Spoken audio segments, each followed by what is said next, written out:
This is Willpower. Amazing, amazing. So it's a pleasure and an honor to have Gil Hedley here with me today on the Willpower podcast. Thanks for bringing all of your gross anatomy to us. Thank you for your interest, Kristen. I hope I can help you out a little more. Yeah, absolutely. So I will have given you a glorious, glowing opener, and I just want to gush one more second, which I was just sort of sharing with you off recording, that I've been following you for well over 10 years and watching lots and lots of your YouTube video work.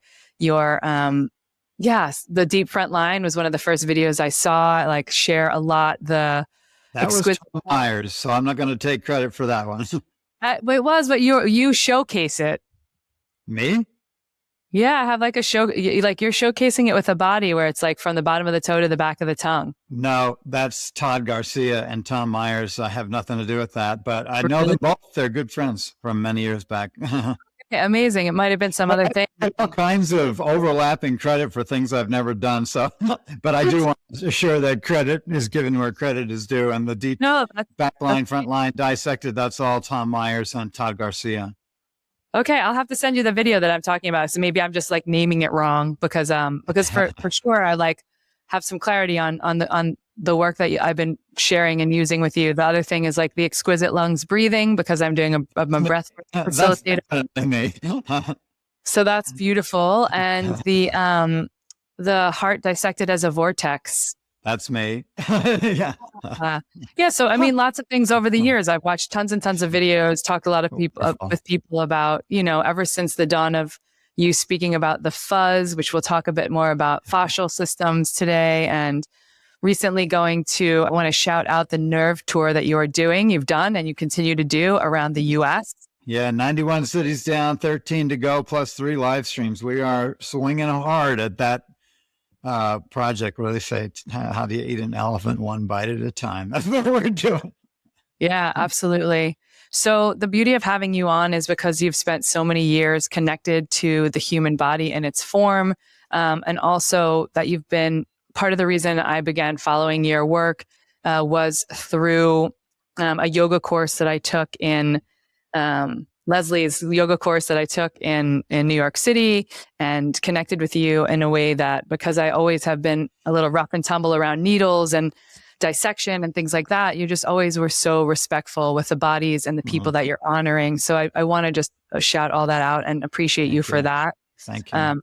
And just, the way that you've brought anatomy to the table over the years and the evolution of even watching you become more and more comfortable on camera and all of that.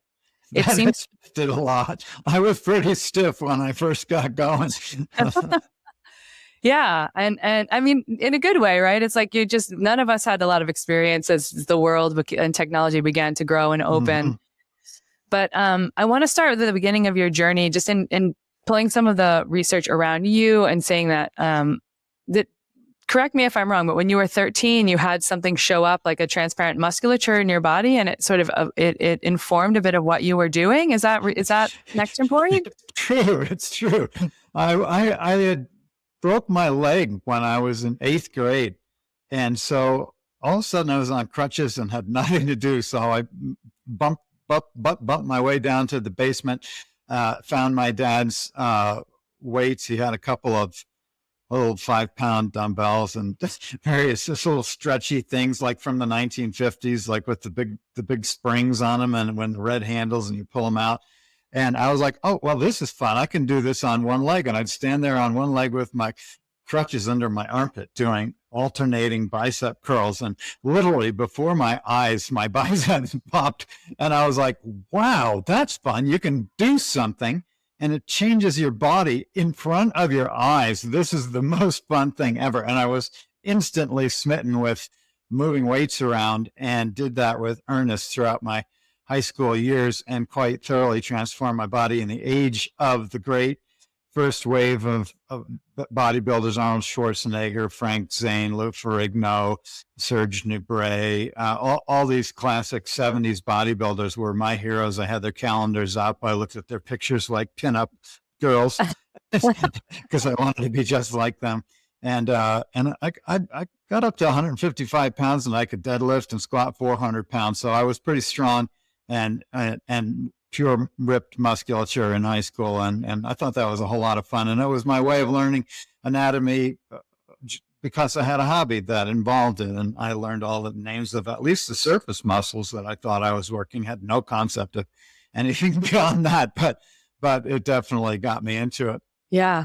And then how do you feel like you leaned in from there, just like from the trajectory? Because you did a theological ethics, you had a theological ethics degree in school, and then just sort of opened into the landscape of saying, how do you lean in and decide this is what you want to do for a living?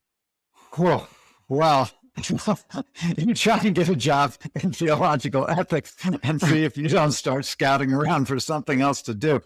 But I had done some animal dissection in high school. Freshman year, I did a rat, and the teacher was impressed. So I did a cat, and she was even more impressed. And by the senior year, I had done all the cats, So in the biology class. So then in college, I worked in a biology lab. But by grad school, when I studied ethics in college, and then went on to get an MA and a PhD at the University of Chicago. And while I was there, I was doing Tai Chi, just to keep myself, try and get back into my body a little bit, which was not a high premium value at the University of Chicago. The less in your body you are, the better.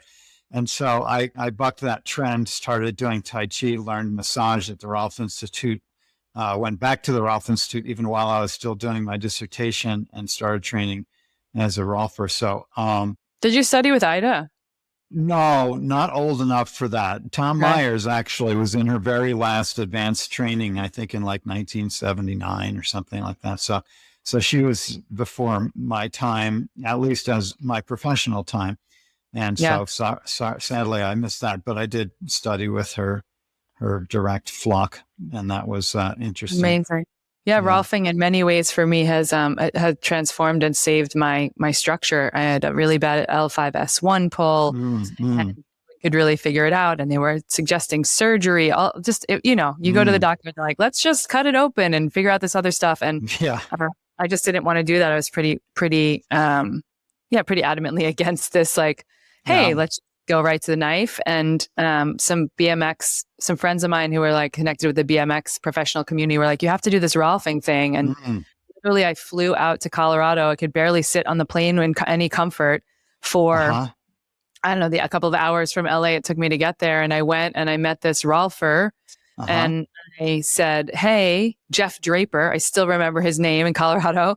And I was like, this guy looks like he's all of like 30 years old and young. Is he really going to be able to fix this? And, I made this terrible judgment in my head. And then in one session, he worked on me it was 90 minutes over the course of the whole thing. And I got out of the session and I walked around the block, and I didn't want to call anyone because I felt like it was witchcraft, because I jinxed it. I was like from a level 9 pain to like a level 2 in one session. It was unreal. So Awesome. it's whenever I find people who have been studied in that, I like to be able to remind others to spread the word. And it's a different style of body work than massage, and it's so beneficial. So that's so cool that it's another layer of your background and expertise. And then you got to the point where you stop working outside bodies and you go into inside, right?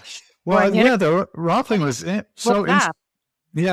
was so inspirational to me. Rolfing was, and it made me extremely curious about what was going on inside there. I had already done a little dissection while I was in grad school, in med school. I had a friend in med school who, since I had studied at the Rolf Institute and learned a little anatomy, thought maybe I could help him out studying for his test. So I went into the lab with him a number of times at the University of Illinois, which was just downtown from us.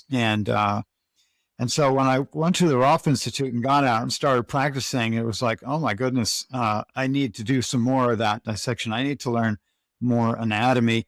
And I was actually doing a trade session with a Rolfing friend, and he's like, blah, blah, blah, blah, blah, blah, your liver. And he's over my liver. And I'm like, my liver? Are you touching my liver? Do I have a liver? What are you talking about? I need to know a whole lot more anatomy, because I'm noodling around and people have no idea what I'm noodling with, really. And so I wanted to go much deeper into the anatomy. And so I did line up I was Dr. Gil Hedley at that time, so I could call the university. Oh, this is Dr. Hedley. I'd like to have a cadaver, please. Like, oh, okay. So I I made arrangements, and several of us got together, and I was so compelled and horrified at the same time by what I was doing in the anatomy lab that I had to do it some more. And it took me a while to get over the horror part, but I was always deeply compelled by it. Now I'm in love with that work, and it's not scary to me anymore, but I know how scary it is for other people. So I'm pretty good at helping people ease into that kind of experience and avoiding the kind of visual trauma that I created for myself early on in my career. Yeah. Yeah. So cool. I want to dive a little bit into this part of your career where you are now dissecting and sharing human anatomy with so many others, and really getting some insight on the key areas I want to speak about with the audience, which is like sitting in the nerve tour with you and learning from you was so pivotal for me to say, okay, the first thing I want to back out and say, and again, I don't want to give too much away because I think people really would behoove themselves to experience the full workshop and lecture that you do at the nerve tour. But there's a man who passed away who was super close with you, and you do a lot of this dissection work on Captain. You refer to him as. Mm-hmm. And that's just it's sort of like this sweet and bittersweet exploration, literal exploration of his body and the things that are going on in inner space for Captain. And the big pieces for me that you spoke a lot about was the bit around, you've always spoken about fascia and this interconnectedness. You talk about the nervous system and the tissue of the body being sort of like the mycelium forest of the human form, which I really love. And so I would love for you to explore a little bit of the conversation around this thing that's like one body, many textures, differential movement without separation. Oh, and just like how you look, favorite quote down. And how you look at the body as a whole. Yeah. I mean, I was blessed by a holistic vision of the body through my time at the Rolf Institute. I was like, oh, these are holistic connection folks. They're into whole body layers. How interesting. I would love to see those whole body layers, because I'm I got to see it to believe it kind of guy. And I don't have a strong visual imagination in my mind. So I need to see the thing, show me the thing. And so somewhere along the line, I realized the only way to see anything in the body is to cut something, which is may seem obvious and even trivial at the first hearing, but we approach the body as a pile of things. That's how we learn it. We learn to name muscle tissues. We see charts of abstracted body parts, etc. We learn to name those parts, and that's how we learn anatomy. It's quite upside down. We are a whole, right? We come to it with a bunch of words. We cut it up to match the words, and then we think that the pile in front of us is what we are made of. It's an outrageous mistake. Mm-hmm. And so when you put a scalpel to the body, you take a step towards creating those mind constructs out of the whole. See the mind constructs, which are the parts, and then believe them. We forget the last step, which is to reassemble it all as a representation of reality. And so I dissect to feel the connections. I dissect to you pull things apart, and then you know how intimately they're bound, mm-hmm. and how they're continuous.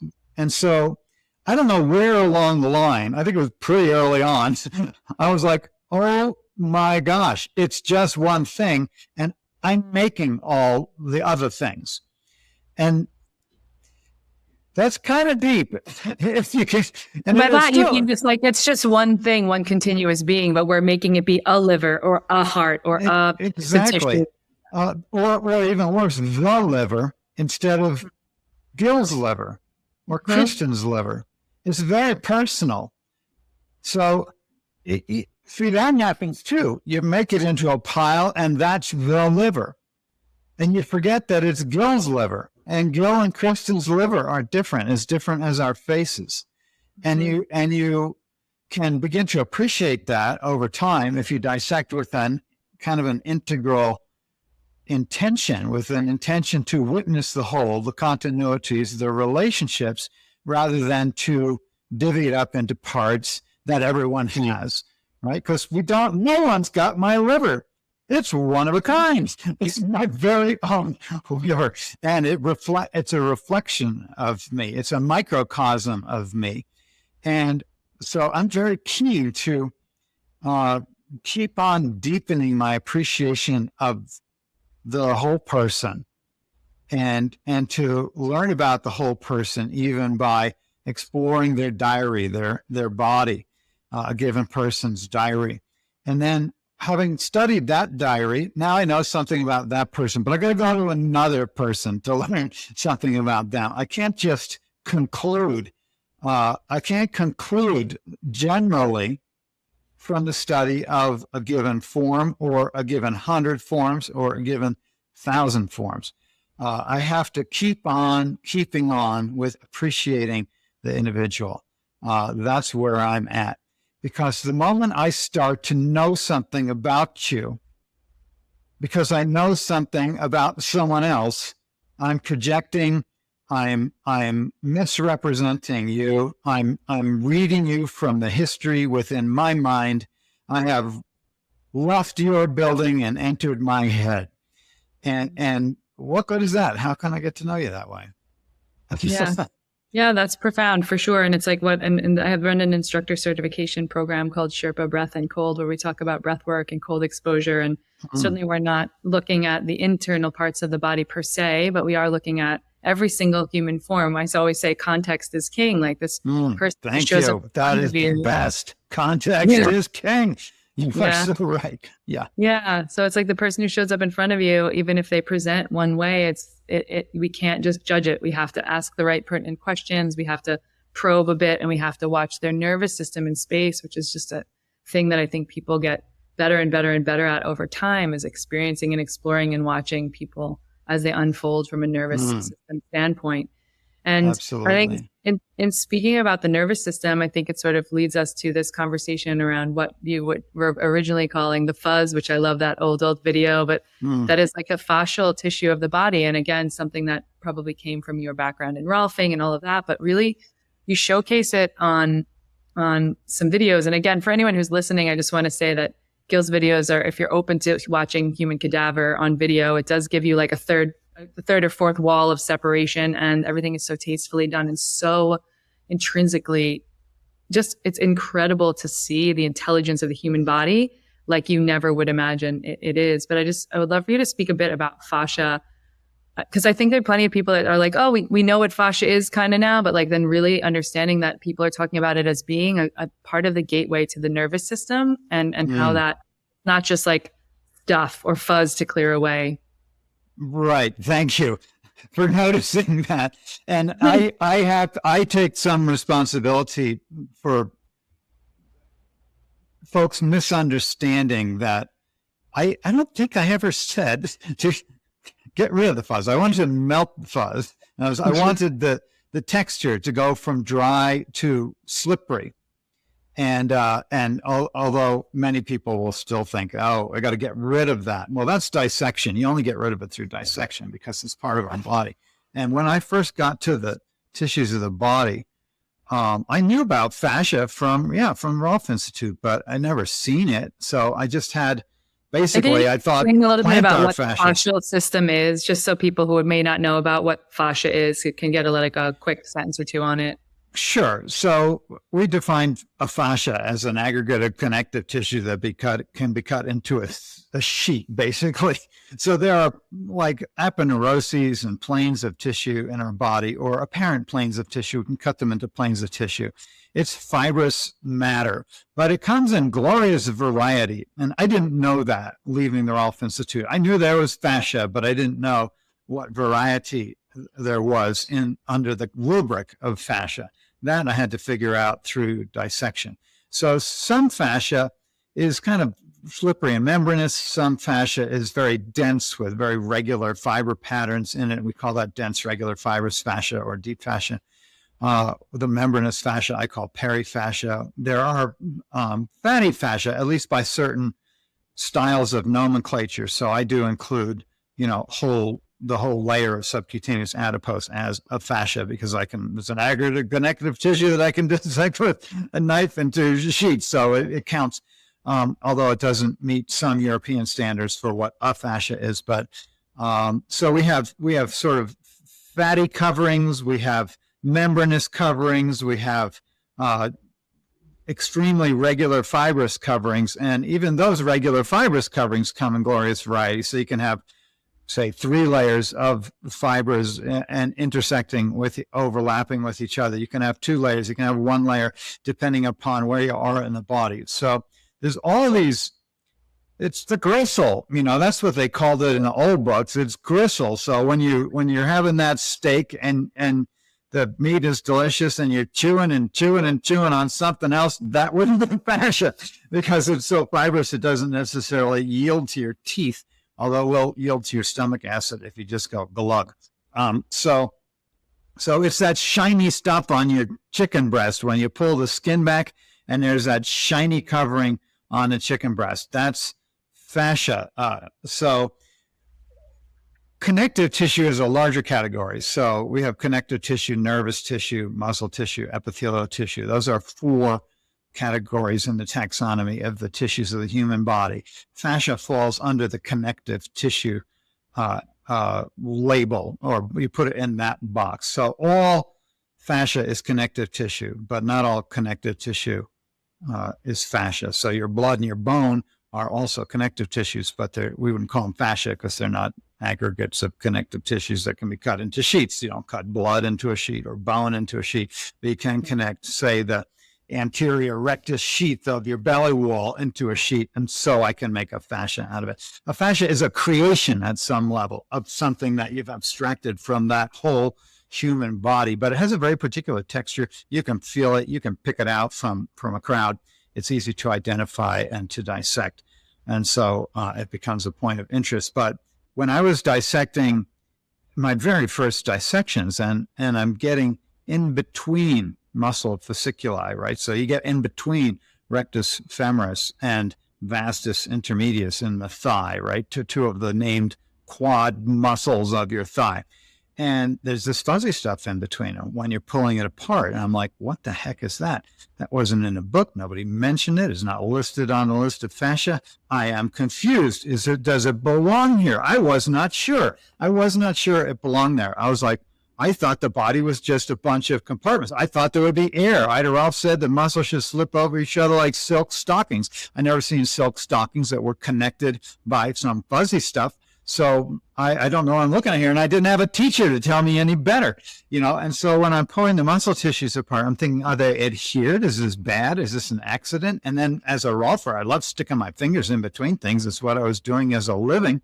And so I stick my finger in and it'd go away. I was like, no, I did adhere the muscle tissues. This must be what I'm doing in my practice. No, that is not what I was doing in my practice. Those tissues belong connected because there is no disconnection in the body. It's all continuous. And I just didn't know how it was continuous. And I didn't know that it was continuous. I thought it was like the muscle chart with a bunch of pieces, right? And they didn't draw the fascia. And I looked in the books and they didn't take pictures of that interrelationship of the muscle fasciculi. That's membranous. And when I pulled that membrane into tension, it looked fuzzy because the fiber organization of it is chaotic, right? And so since it's a different fiber organization than those dense regular fibrous fascias where you see lines of strings going up and down and other lines of strings going up across it, it didn't look like that. It looked some other way. And so I said, it's fuzz. It looks like cotton candy to me. But with it turned after a couple of years of realizing it was completely ubiquitous, there was no body without it. It was there every single time. I knew I had to describe it differently, and I started calling it filmy fascia. And so I was like, it's fascia, but it's filmy. And when you pull it apart, it's fuzzy. And when you put it back down, it's filmy. And you pick it up, it's fuzzy. You put it down, it's filmy. It lives as a film in between the muscle tissues and is continuous with them. And it's actually the very anatomy of differential movement. You can't go anywhere without it. It's what enables your tissues to move differentially relative to each other. So one thing's going one way, one thing's going another way. Therefore, you can pick up a pen off of your desk. You can move your arm. You can move your leg. You're not a tree. Oak trees just don't get up and walk away. They don't have differential movement, not in the way that we experience it, at least.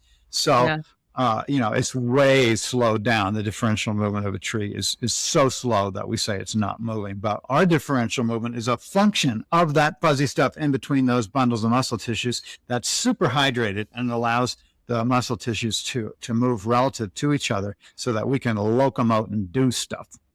And at a very microscopic level, is there stuff going on within the fascial tissue that's like communicative? Or I have to imagine. Yeah, that's when it gets really interesting.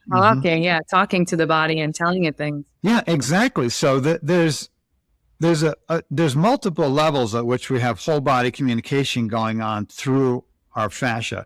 One of them is just that Jim Oshman talks about, collagen fibers being conduits for light and faster than light communication.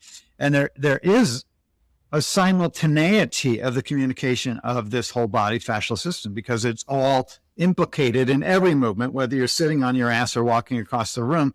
Either way, your whole fascia is implicated, as is your whole all your muscle tissues, your whole body. There's no separation. Again, it's always all happening at once, everything all at once, all the time. That being said, there's also a ton of free sensory nerve endings in your fascia, which we're very clear about now.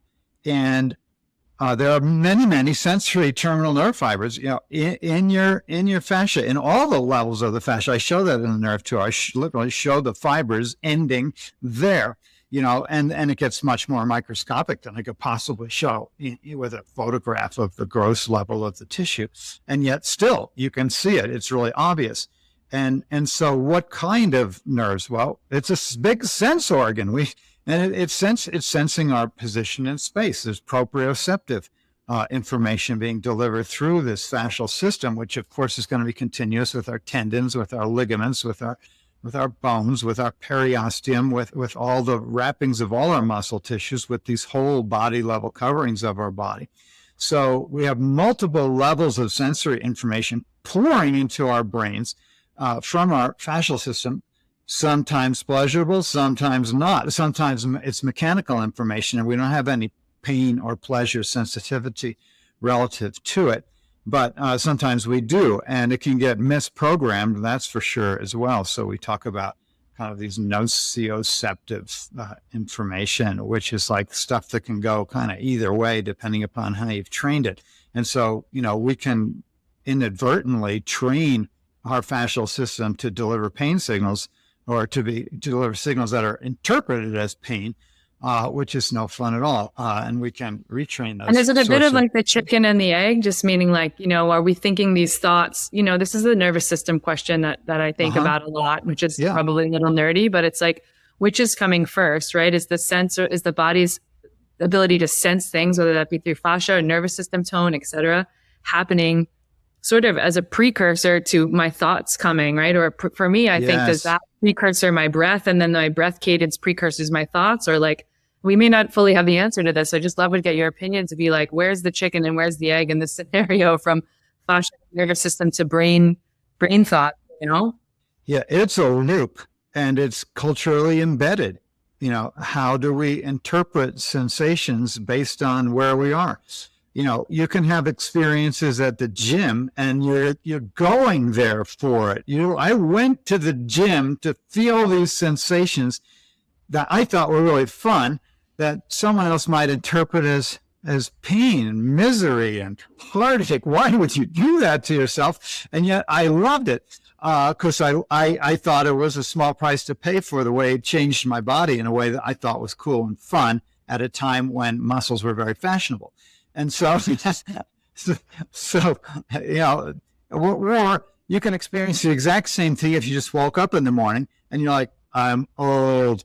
my life is over. I can't get out of bed. I can't get out of the car. I'm an old man. Now I'm X many years old and I can't do what I used to do. And you start to slow down relative to those very same sensations that at a different time in your life you thought were the best thing in the world because it meant you were getting big or something like that. That's how you interpret it. So it's so all of our sensations are embedded in our social context, in our cultural ideas about sensation.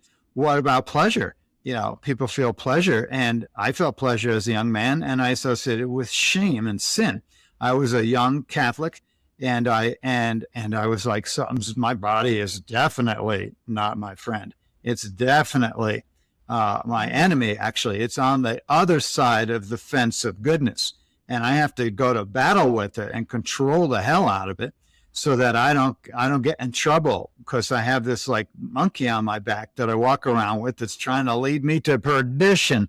And so, and then you come to another time in your life and we're like, oh, well, that was one way to read those sensations. And then you learn, oh, this is actually a gift. Like, what if these sensations are after a gift and they're information from my body telling me things are going well? Right? You can have a totally different interpretation of those same sensations. So I do think it's an absolute feedback loop. And for instance, if I think pleasure is dangerous, right? And if I think positive sensations running up my thighs are to be squelched because they'll lead me into sin, I'm going to hold my body in a way that shuts that down.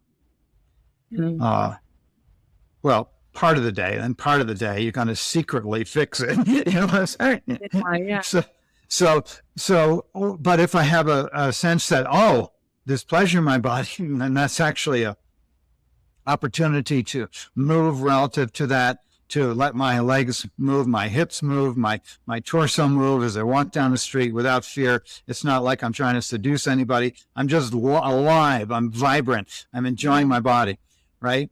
There are totally different ways that our entire nervous system, right, will recalibrate based on what we think of those sensations. It's an endless loop, and it doesn't end with one conclusion, because after a while you get bored with that, and then you do something else if you're a growing person, so you do your best for a while, and then you learn something, and you do your best some more, and your nervous system recalibrates and can recalibrate. It's the beauty of the human nervous system. It can recalibrate over and over and over again. It's never too late.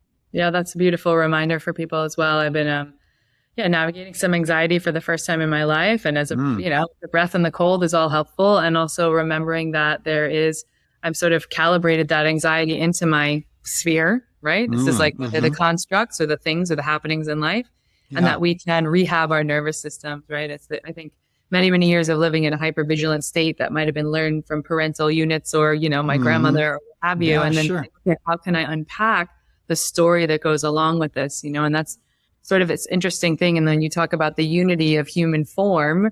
It's also about our thoughts and our feelings and the other things that come to play, come to pass. Yeah. I want to launch a bit into the vagus nerve, because that was sort of a massive part of the nerve tour that was just mind blowing for me. Why was it mind blowing? Well, here's the thing, because I'm going to say this. Of course, I know a lot about the vagus nerve because, nothing compared to what I sat and learned in your workshop. But I knew a lot about the vagus nerve because it has become in fashion in the breathwork community and on Instagram to really speak about vagal tone, down regulating you, and this, like this over and over and over again. It's talked about, and to really see some of the dissection images and to have you enlighten people, and what I'm going to ask you to enlighten the listeners now in a much more intelligent way than I would. What I really loved and what blew my mind was to really say, okay, we're all saying, everybody every expert on Instagram is like, vagal tone, get your vagal tone, get your down regulation. You stimulate the vagus nerve and you calm the system. And then to really see it from you being heavily involved and saying, hey, I'm looking at this body. It's woven into the musculature and the parts of the diaphragm that are not just responsible for rest and digest, but also for freeze and appease. Yeah. And to me, those are the stress responses, upregulatory responses.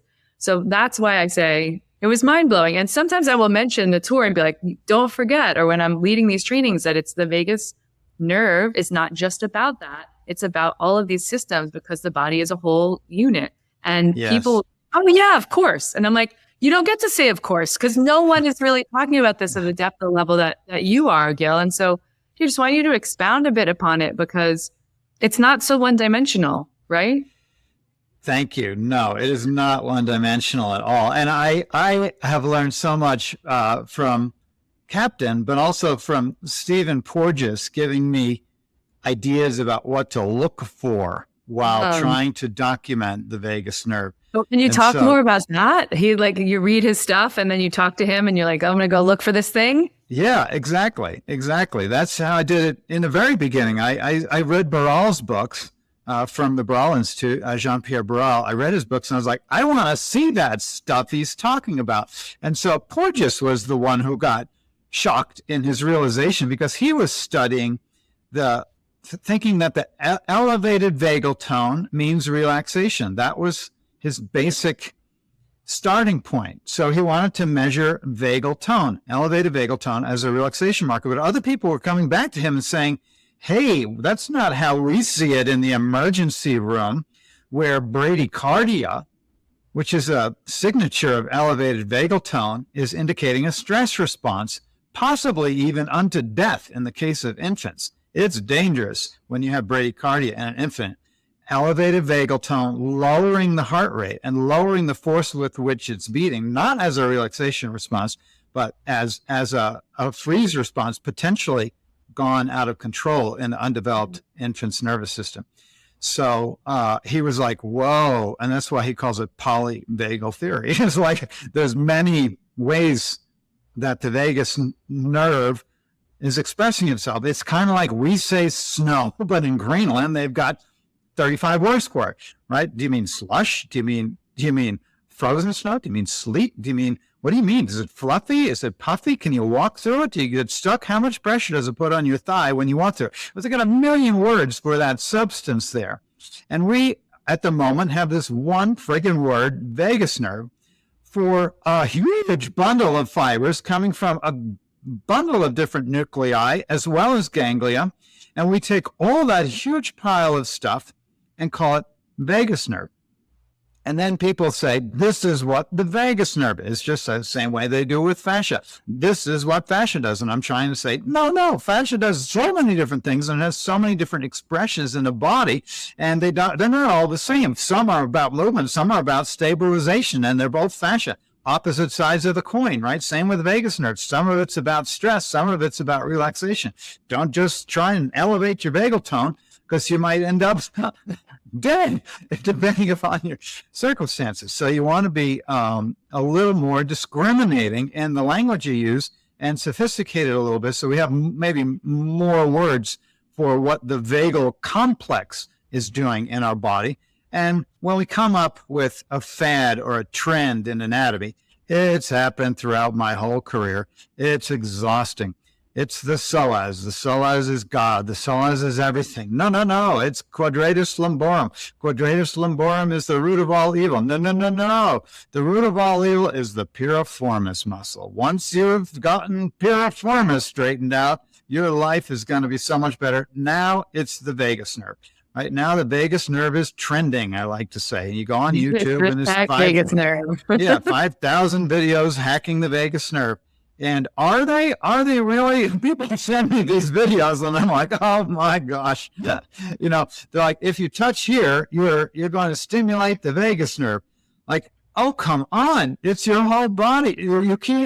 You can only touch the whole body. And if you saw what it took me to dissect the vagus nerve out of this spot of the neck, you're also stroking your sympathetic trunk and your sympathetic ganglia. So why is this stimulating the vagus nerve? You know, it's a little stroking of your neck is stimulating a little stroke here, stimulating the vagus nerve. Why isn't it stimulating your sympathetic trunk? Why isn't it stimulating the sympathetic ganglia there?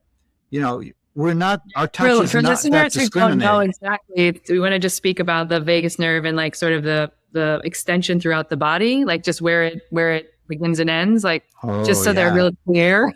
It goes for miles and miles. So we start up in the medulla oblongata. There are a number of different ganglia in the medulla oblongata from which axonal fibers extend, and then they come out of the brainstem there, and they go through a hole. But then they're going to like do stuff as they go through that hole. They're going to form clumps. They're going to anastomose with other cranial nerves on the far side. They're going to anastomose with other cranial nerves. They're going to branch. They're going to anastomose with the sympathetic ganglia. They're going to be additional neurons added. By the time you've gone 2 inches, this thing has done 50 things already, right? And then it runs down your neck. It branches into your throat. It branches into the vocal apparatus, into the pharyngeal plexus. It branches to your tongue. It branches to your the core of your outer ear. It's going, and it hasn't even left your face yet, right? And then you're going to get into your neck, and then it's going to join up with other sympathetic ganglia in the neck that are forming at the beginning of T1, and then it's going to start forming plexuses with itself, crossing from one side to another, and plexuses with the sympathetic trunk fibers that are extending off of that, all the way down over your esophagus, over your all the organ arteries are going to be covered in vagus nerve as we pass through the lungs, the heart, the stomach, the spleen, the pancreas, the liver.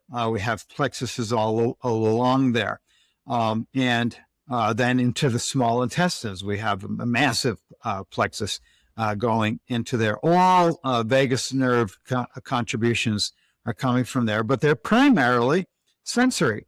So there's not like that vagus nerve is the boss of the world. Vagus nerve is the big listener.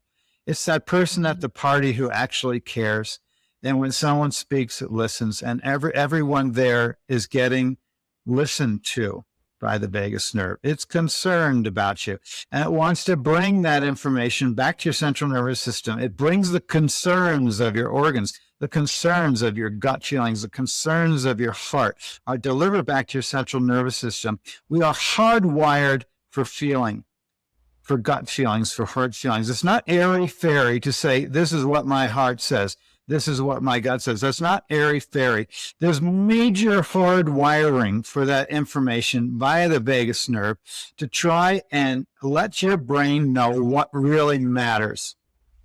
And then we ignore it. Because we've been trained all the way down through the diaphragm, through the organ structure. How far does it go into the lower trunk of the body? That's a fair question. And I get emails from people just begging me to tell them that the vagus nerve goes to their toes, that the vagus nerve goes to their uterus, that the vagus nerve goes to their bladder, their penis, their testicles, their ovaries. Now, I can't prove that. And no one has so far. Not as far as I can tell. Not from the research that we did. And we did a lot of research. We dug and dug and dug. You go into Complete Anatomy right now. It's a computer program. I'm not asking you to do that right now. I'm just saying, if you have Complete Anatomy on your computer, it'll say, oh yeah, vagus nerve goes down to the pelvic organs. And then now don't stop there. Look at the footnotes. We read the footnotes. It footnotes this one book. We had the book in the lab. We go to the page that it says it on. It said the opposite. Wow. We looked up another footnote. There's an article that Google couldn't find. If Google can't find it, I don't know. I'm not so sure about it. You know what I'm saying? In other words, there was literally, you couldn't find this article. I don't know. Was it written on the back of a napkin at a restaurant, this article? I have no idea. But all I can tell you is the 2 references that Complete Anatomy had for the vagus nerve going to the pelvis led nowhere. Now there is research there. We found one article that was on vasectomies, and it was saying that they had tracked nerves that were accidentally cut during vasectomies and that they went back to the vagal nuclei. But the way that they did it was they set a virus loose on that nerve, and it had to track up, and it ended up in the vagal nuclei. To my mind, there's 50,000 different ways that it could have ended up to the vagal nuclei following that track, because there's so many plexuses along the way. There's so many overlapping tissues. So I wasn't convinced by that one article. Maybe it's true, maybe it's not. I'm not saying that they won't find that the vagus nerve does go to the pelvis. They very well may find that it goes down to the pelvis, but we just don't have a whole lot of evidence for that right now, although people really want the vagus nerve to go everywhere.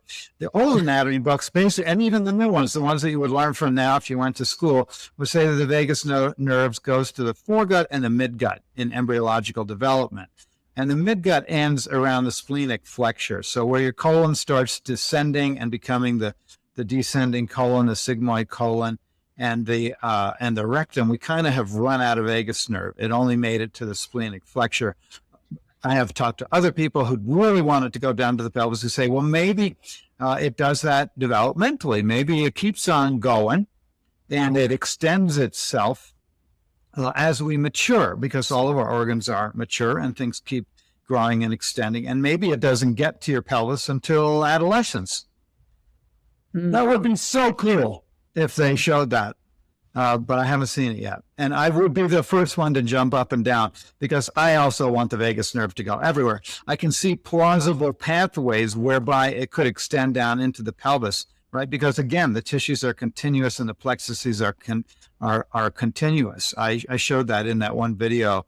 I showed the intermesenteric plexus going between superior mesenteric and inferior mesenteric. It also goes to the testicular and ovarian plexuses. So there's very plausible pathways for the vagus nerve to keep going.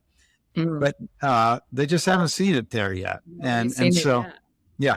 And I can't follow it as a gross anatomist. I can't get past even the solar plexus, because it kind of plugs in there, and then it's just this crazy ass ball of yarn that I can't untangle as a gross anatomist. So I'm relying on other people's information anyway at that point.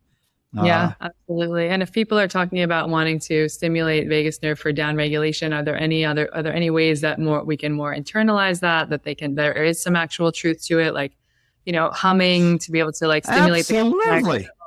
Yeah, there's a million ways to downregulate your nervous system, but why do we have to say it's the vagus nerve?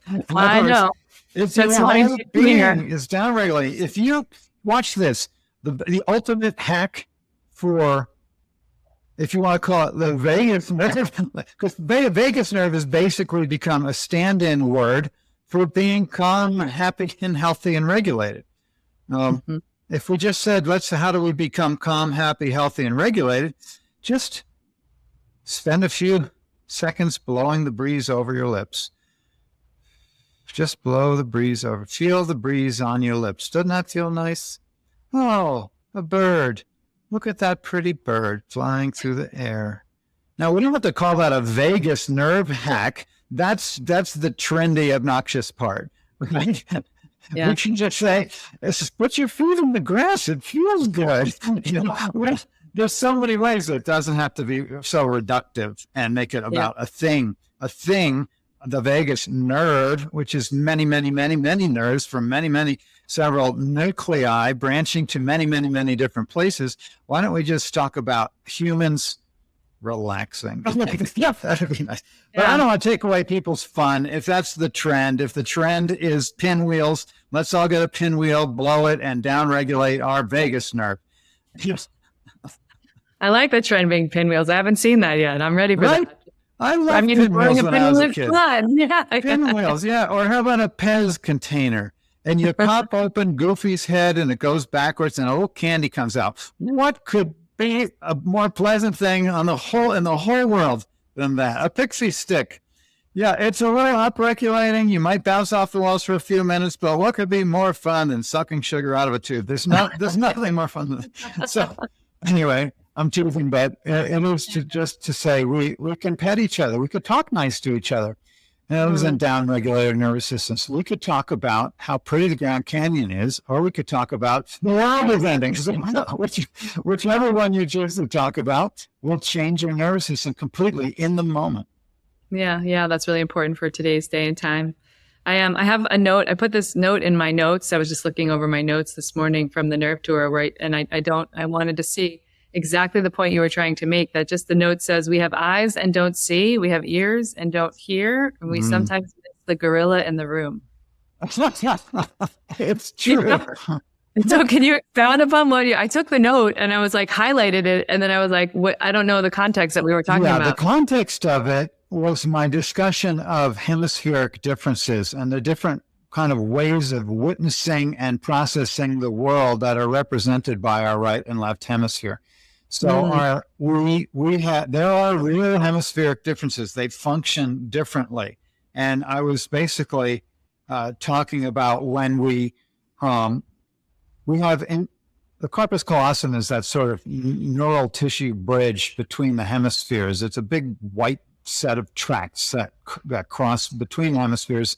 And if you're like passing your hand in between the hemispheres, which you can do if you do dissection, and you just get in between those hemispheres and you just lick your fingers down in between those little squiggly things, in between the right and left hemisphere, you bump into something. That's the corpus callosum. And the majority of the fibers of the corpus callosum, more than 50% of them, are inhibitory. And it's a way that one side of your brain can tell your other side of the brain to shut up. I'm doing something here. So basically your left brain is the focusing side. Its style of attention is to focus. And if your style of attention is to focus, that focus is accomplished by inhibiting information from the other side. So the right brain sees everything all at once in relationship and continuity and context. That's why I jumped up and down when you said context earlier, because that's a very right brain thing to say. The left brain, not so much interested in context, focusing, separating, isolating, dividing, a lot like regional anatomy does. Regional anatomy is a very left brain activity. And that's fine. There's nothing wrong with your left brain focusing on something that's important. But if it becomes hyper-focused, if we fire all of the inhibitory fibers from one side to the other, then we don't see the whole world as it is. We see things in isolation, separated, and out of context. So much so, we become so inhibited in our capacity to see connection and relationship, to see continuity, to see newness, to see a person. Right? You can't even see a person. You see a type. Right? When we get into that, then literally you can be standing in front of the refrigerator with a half a gallon of milk on the top shelf, and you can't see it. You can't pick it out. You're so focused that you can't see anything. You can't. Your brain isn't functioning. I give the story of the lost keys, and that's where that came up. Where you can't find your keys. They're in the drawer, but you can't see them. You have left brain blindness. Your hyper-focusedness has removed the contributions of the right brain from your perception of the world for a time, for a moment even. And in that moment, you can't see what's in front of your face. You have eyes that you can't see. You have ears that you can't hear. Someone's talking to you, and none of it's going in. You're focused in a way that you literally can't connect to the words. And this happens all the time, but it can happen to whole cultures. And we can be witnessing the world as a set of types rather than individual people in relationship. And we missed out on the truths that one another can bring to each other, right? Because we're in a left brain frenzy, and we're irrational, literally, because we can't see anything in relationship. Yeah, so it's a commentary on so much that's going on in the world today. I am speaking of relationship. I just would love for you to talk about, just to give a little insight on Captain and a little teaser to the Nerve Tour as we begin to wrap up our conversation, just to let people know how they can come and experience and explore this dear, dear friend of yours who donated his body to the best cause I can imagine. Yeah. And my gosh, he's already taught thousands upon thousands of people, and I'm very excited. And I believe that on the other side, he's excited too at what we've done with his gift. His family certainly is, and Captain's family has come to the talk. His army buddies, his folks that were really important to him, and it's been an incredible honor to have the family and friends of my friend coming. Captain was the dad of my lab assistant, my colleague, my co-teacher, Madhav Gramke. So Madhav, my buddy Madhav, volunteered for 6 months while I did the Anatomy from A to Z project as a helping me film and do research. And so I got to know his folks because they come out and visit. We were all living together, and they come and stay. And so I met them many times over the several years that we were doing these projects. And then when it came time, he said, "I'm coming to the lab," and just as a signed the donor card, then he passed away by surprise. And so yeah, a captain did come to the lab, and yeah, we'll call him captain because he was a pilot, and with an incredible flight career, and just an incredible person in general. So yeah, it's a very personal project, and people might be like, "Oh, how could you work on someone you know?" It's like, it's so rich and so touching and so beautiful. I don't. Again, integral anatomy is the whole person learning, the whole person being discovered. It's not some intellectual exercise to parse out the body out from the person. We have different systems that can, like we may say, we can abstract from the body, but the body itself is just an abstract concept of the whole person. And so I love for the whole person to show up. I love to meet the whole person. The emotions are as important as the intellectual information. That I want to engage all of that, and I hope to do so in the nerve tour. I bring people into their nervous system, maybe in a way that surprises them, through meditations, through images, through conversation, and through touching the heart directly through the story. And so it's a way of proving the point through the experience that you walk away with. Right. In other words, a learning experience is so much more powerful when it's more than just an intellectual exercise, when the whole person is engaged. So people come up to me and hug me, and they're crying at the end of the talk and like, "Oh, what's going on with me?" And I'm like, "Well, you've been touched in your whole nervous system. Enjoy." Yeah.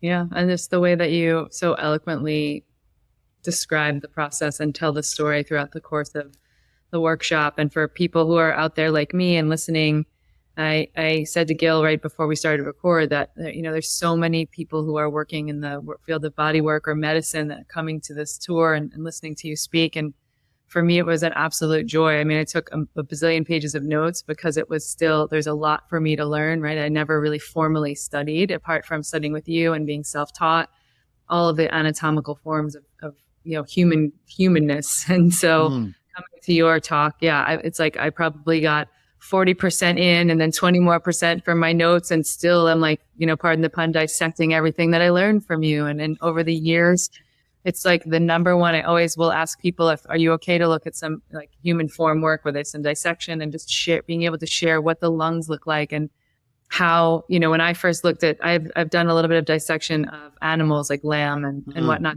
what the lungs look like. And when I first got into sort of breath work and yogic teaching, I was like, I think it's like 2 pillowcases, but then you dissect the lungs. They're like sponges. They're totally different. And so we begin to understand the human form as a whole. And really, I just want to thank you for spending the time with me today and sharing that not only do you believe it's about the body, but it's the mind, the body, the nervous system, how we treat, how we listen to each other, and how our bodies listen to each other in humanity. It's a beautiful conglomeration of work that you've put into the world, Gil, and we're so here for it. Thank you so much. I appreciate your kindness and your invitation and the chance to chat with your world. I hope I'll meet some of them along the way. If not in person, then online at my bottomless website. So. Great. Will you just shout out the website? Of course, I'll include it all in the show notes as well, but just the website where people can reach you and book tickets. GilHedley.com is the place for all things Gil Hedley.